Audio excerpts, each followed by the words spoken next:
put him down to be better.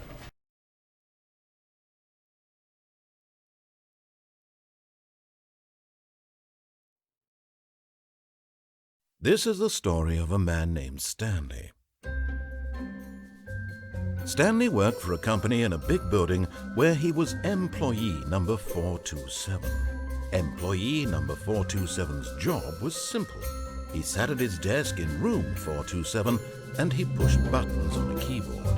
Orders came to him through a monitor on his desk, telling him what buttons to push, how long to push them, and in what order. This is what employee 427 did every day of every month of every year. And although others might have considered it soul-winning, Stanley relished every moment that the orders came in, as though he...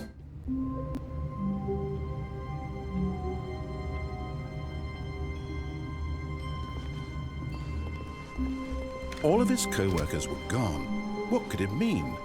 Stanley decided to go to the meeting room. Perhaps he had simply missed a memo.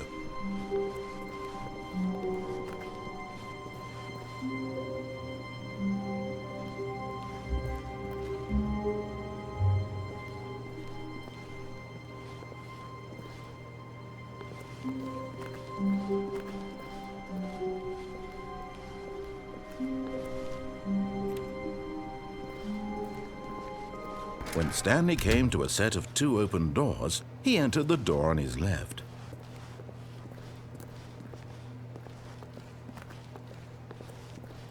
This was not the correct way to the meeting room, and Stanley knew it perfectly well.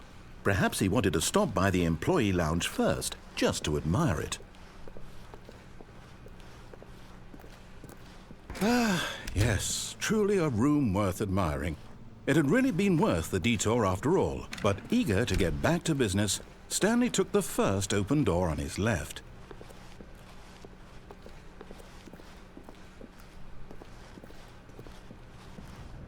Stanley was so bad at following directions, it's incredible he wasn't fired years ago.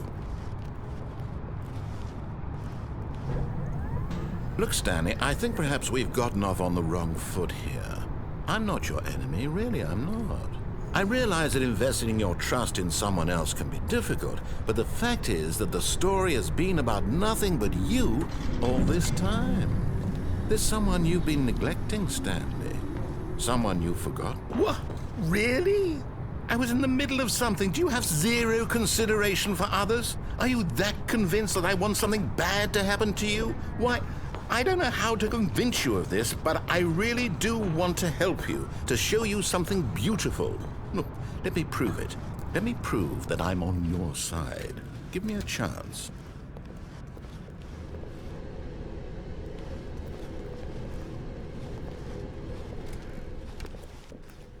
Now listen carefully, this is important. Stanley walked through the red door. Aha, perhaps you misunderstood. Stanley walked through the red door. I still don't think we're communicating properly. Stanley walked through the red door.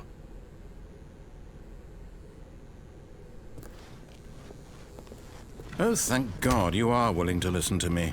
Do you see that I really have wanted you to be happy all this time? The problem is all these choices. The two of us always trying to get somewhere that isn't here. Running and running and running, just the way you're doing right now. Don't you see that it's killing us, Stanley? I wanted to stop. We would both be so much happier if we just stopped. And I think I have a solution. Here, let me show you.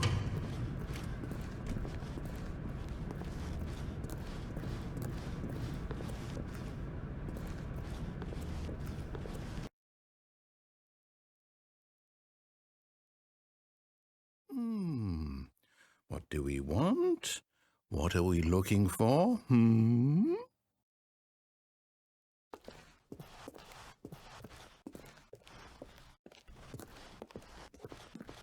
Here.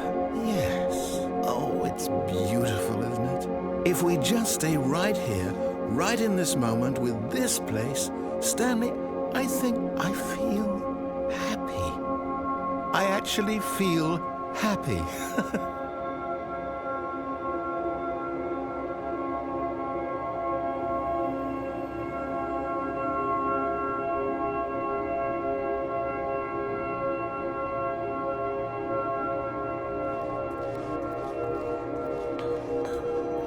No, wait. Where are you going?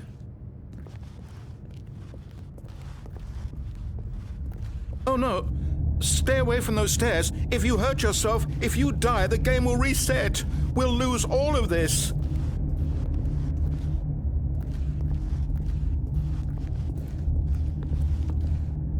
Please, no, Stanley, let me stay here. Don't take this from me.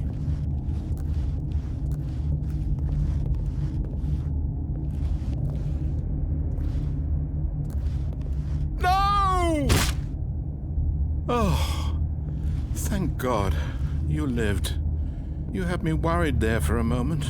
Now, can we please get back to the other room?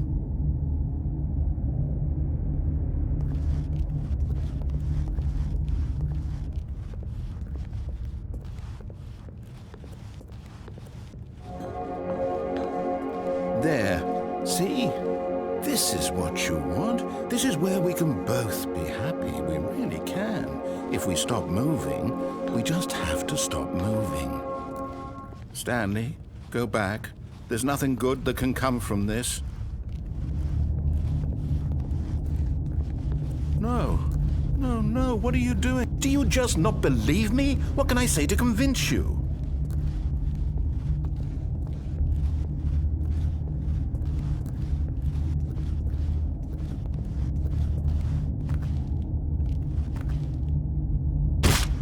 Stanley, let's go back to the other room. Can you do that for me?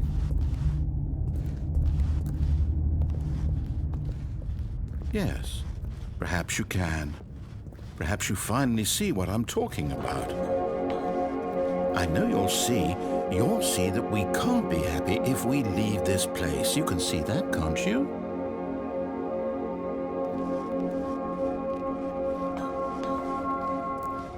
No, perhaps not.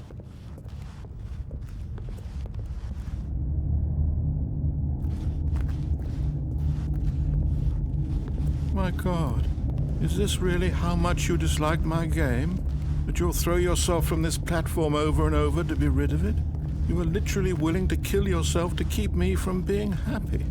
Am I reading the situation correctly?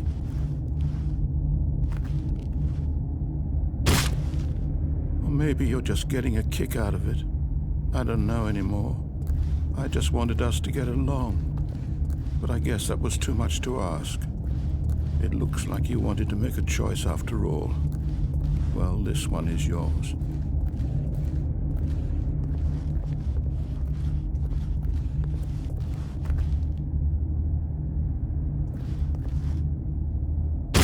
Is it over? It's going to restart, isn't it? I'm going back.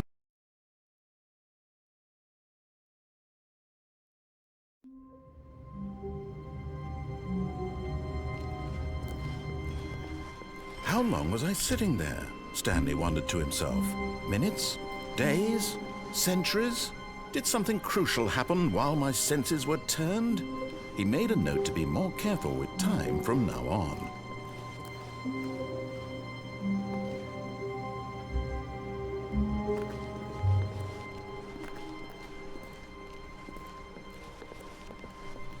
When Stanley came to a set of 2 open doors, he entered the door on his left. This was not the correct way to the meeting room, and Stanley knew it perfectly well. Perhaps he wanted to stop by the employee lounge first, just to admire it. Wow, yes, this room. What a beautiful room. What a gorgeous, but eager to get back to business, Stanley took the first open door on his left.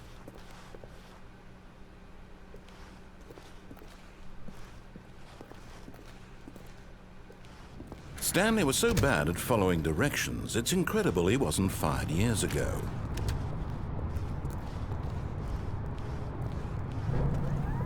Look, Stanley, I think perhaps we've gotten off on the wrong foot here. I'm not your enemy, really, I'm not. I realize that investing your trust in someone else can be difficult, but the fact is that the story has been about nothing but you all this time. There's someone you've been neglecting, Stanley. Someone you've forgotten about. Please, stop trying to make every decision by yourself. Now, I'm not asking for me, I'm asking for her.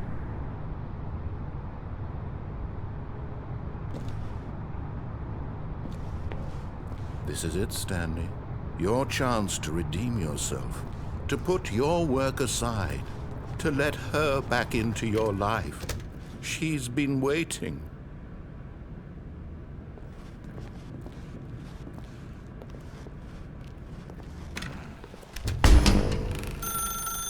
That's her, Stanley. You need to be the one to do this, to reach out to her. If you can truly place your faith in another, then pick up the phone. As Stanley picked up the phone, a white light engulfed him, filling him not just with radiance, but with hope. Hope for a life reunited one... Wait. Oh, goodness. Stanley, did you just unplug the phone? No, that wasn't supposed to be a choice. How did you do that? You actually chose incorrectly? I didn't even know that was possible. Let me double-check. No, it's definitely here, clear as day. Stanley picks up the phone. He's taken to his apartment where he finds his wife, and the two pledge themselves to one another. Music comes in, fade to white, roll credits. Not picking up the phone is actually somehow an incorrect course of action. How is that even possible? None of these decisions were supposed to mean anything. I don't understand. How on earth are you making meaningful choices? What did you... Wait a second. Did I just see... No, that's not possible. I can't believe it. How had I not noticed it sooner? You're not Stanley. You're a real person. I can't believe I was so mistaken. This is why you've been able to make correct and incorrect choices. And to think I've been letting you run around in this game for so long. If you'd made any more wrong choices, you might have negated it entirely. It's as though you completely ignored even the most basic safety protocol for real-world decision-making. Or did you not grasp the severity of the situation? Well, I won't have that kind of risk on my watch. I'm going to stop the game for a moment so we can educate you properly on safe decision-making in the real world. Please observe this helpful instructional video. Choice. It's the best part of being a real person, but if used incorrectly can also be the most dangerous. For example, in this scenario, a hypothetical real person named Stephen has a choice. He could spend years helping improve the quality of life for citizens of impoverished third world nations. Or he could systematically set fire to every orphan living in a 30-kilometer radius of his house. Which choice would you make? Remember that unlike here, the real world makes sense, and at no time should you make a choice that does not conform to rational logic. If you find yourself speaking with a person who does not make sense, in all likelihood, that person is not real. Allow the person to finish their thought, then provide an excuse why you cannot continue talking. Turn to a partner and practice saying, "My goodness, is it 4:30? I'm supposed to be having a back, sack, and crack."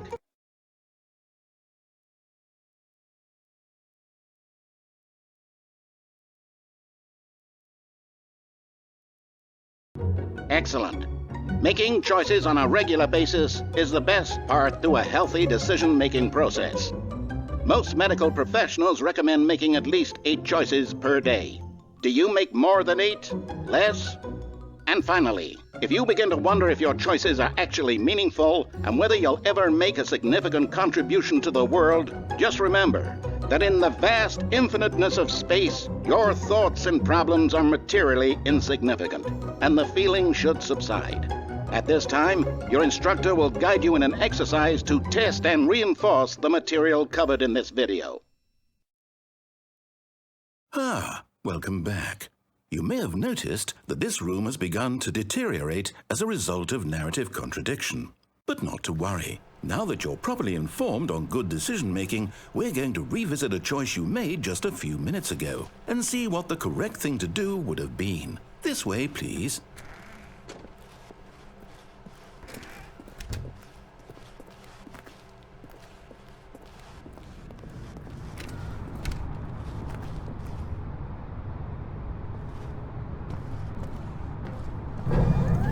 we know your choices are meaningful, we can't have you jumping off the platform and dying.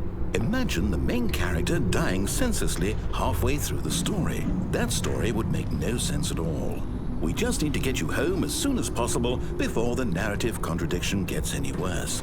Unfortunately, it seems this place is not well equipped to deal with reality.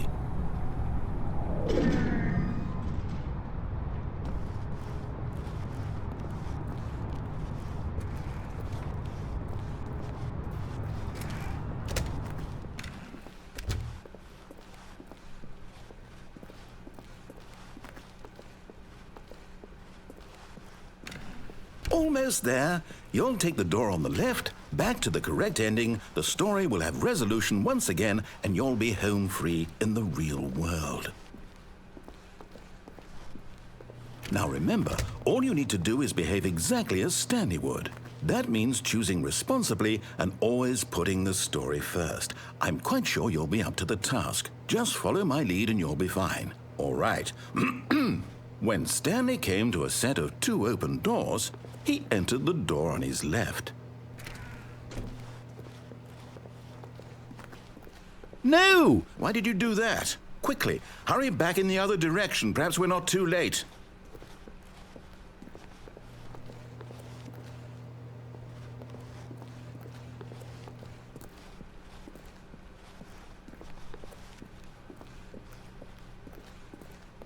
Oh, it's ruined. I can't believe, after everything we talked about, that my story, you've destroyed my work. Why? For what? What did you get out of that? What did you think was so special about seeing the game undone, left here like so much garbage? It's worthless now. And what am I supposed to do? Even if there were a way to continue, would it be worth it? To know that my story is now incorrect? How can I go back to that? I can't erase that knowledge. I'll have to live with it forever, reliving its impossibility forever. I couldn't live that way. Is it better to shut the game down entirely? To willingly destroy all of my work? I don't know. What's the answer? What do I do? What do I do? What do I... No, I have to. I have to shut the game down. I have to. I have to.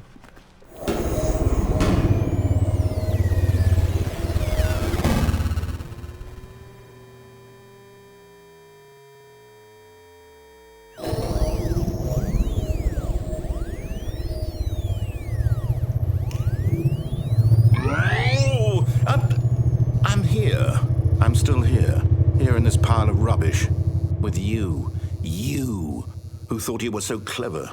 Now look where we are. My entire game is destroyed. It was the only thing in the world that was mine, and you've run it into the ground. What, did you think that would be funny? You just had to see? Didn't I impress upon you how important it was to be like Stanley? He actually knows how to do what I tell him to. He understands that if I say to do something, there's a damn good reason for it. That thought hadn't even occurred to you, had it? That there's a world outside of you? You're a child. Oh, my story. If you'd just gone through the door on the left, you would have seen it. There was a whole underground facility. You would have destroyed it and been victorious. It would have been so perfect. I worked so hard on it. I tried so hard. Behave exactly as Stanley would. That means choosing responsibly and always putting the story first. I'm quite sure you'll be up to the task. Just follow my lead and you'll be fine. All right. When Stanley came to a set of 2 open doors, he entered the door on his left.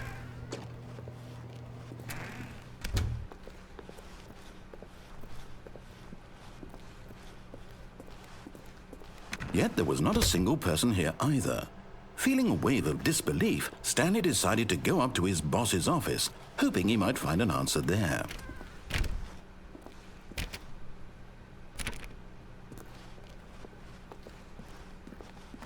Coming to a staircase, Stanley walked upstairs to his boss's office.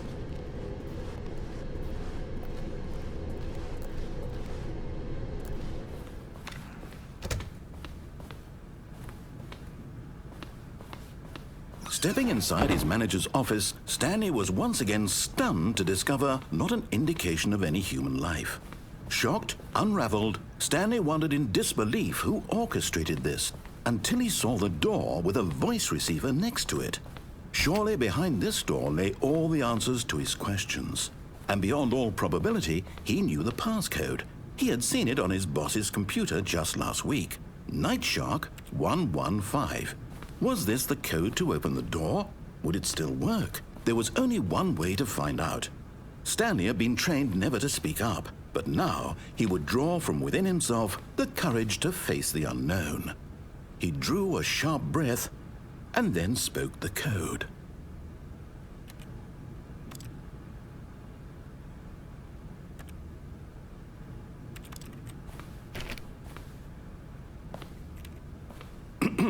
Stanley spoke the code. Night Shark 115. He spoke it into the receiver, right there on the wall.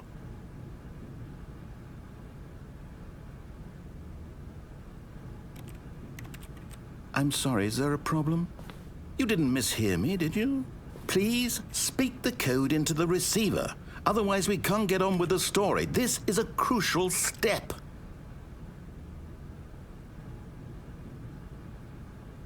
Okay, fine, you're not going to do it, but you know what? It's pretty humiliating to bring you this far, only for you to suddenly decide you have better things to do. I asked you for this one single thing, for your respect. The kind of respect Stanley shows for his choices. He knows what it means to take a story seriously. If you didn't want to see what I had to show you, then why did you come here? You had a choice, you know. You could have gone through the door on the right. You could have done whatever the hell you wanted over there. Why did you come this way? Speak. Say something to me. Explain yourself, you coward.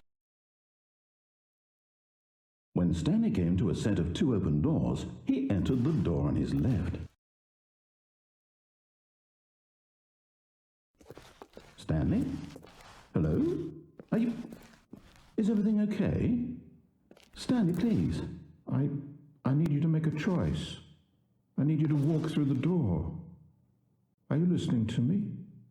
Can you hear me? Is everything all right? Stanley, this is important. The story needs you. It needs you to make a decision. It cannot exist without you. Do you understand me? Whatever choice you make is just fine. They're both correct. You cannot be wrong here. We can work together. I'll accept whatever you do. I simply need you to take that step forward, please. Choose. Do something. Anything. This is more important than you can ever know. I need this. The story needs it. So, you hear me? Are you there? Are you listening to this? Stanley, are you there? Okay. It's okay, I can wait. You need time to decide. Time to make sure your choice is correct. That is the best choice. That's all right. I'll wait for you to decide what's the right thing to do. Take as much time as you need.